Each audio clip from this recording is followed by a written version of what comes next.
Or there are number of books that may speak about this. You have to go through it. I do not have knowledge in that.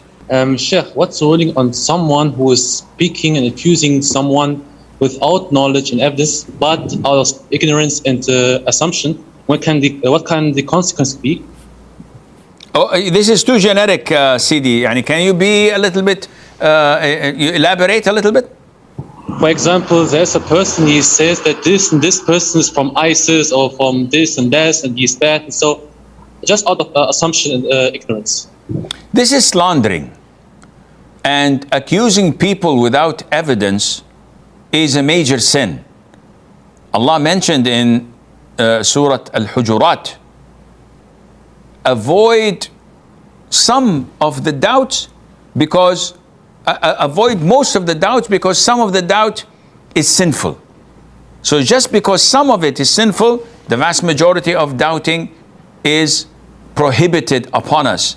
And to go and throw accusations right, left, and center, it's everybody's game.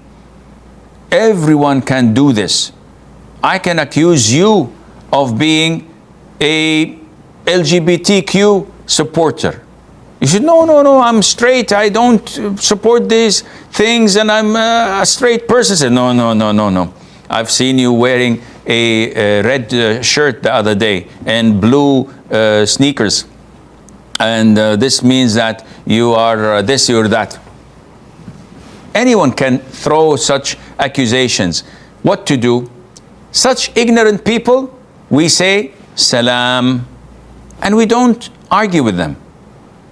It is illogical, CD, when you walk and you get a dog barking at you.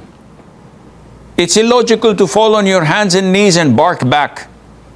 So those who accuse us of this and that, life is too short for us to stop and speak to them.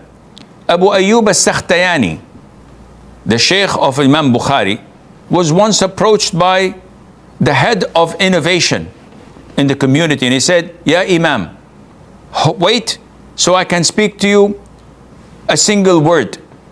And he said to him, "Not even half a word," and he moved on. Another one came to him and he said, "Can I speak to you for a moment?" He said to him, "Stop the sun if you can, and then come and talk to me." And he left. And they said to him, "Why don't you communicate? Why don't you argue and debate with them?" He said, "Life is too short. I'm afraid if I speak with such ignorant people that Shaitan may throw a shred of doubt in my heart that would impact me at the time of death. I trust what I believe, and I believe what I've learned, so I don't have any doubts. Why would I communicate with such ignorant people? Likewise, why should we defend ourselves in front of such ignorant people?"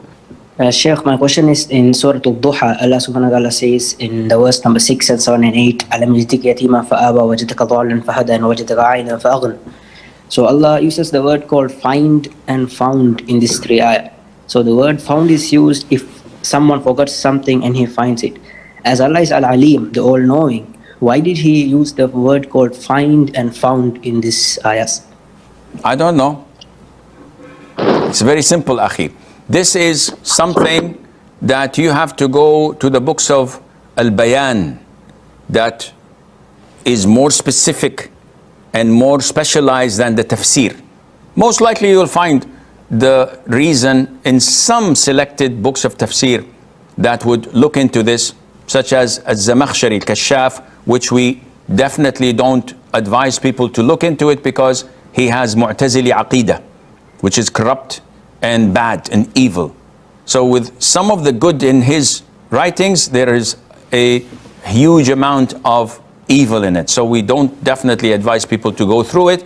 But there is, or there are number of books that may speak about this. You have to go through it. I do not have knowledge in that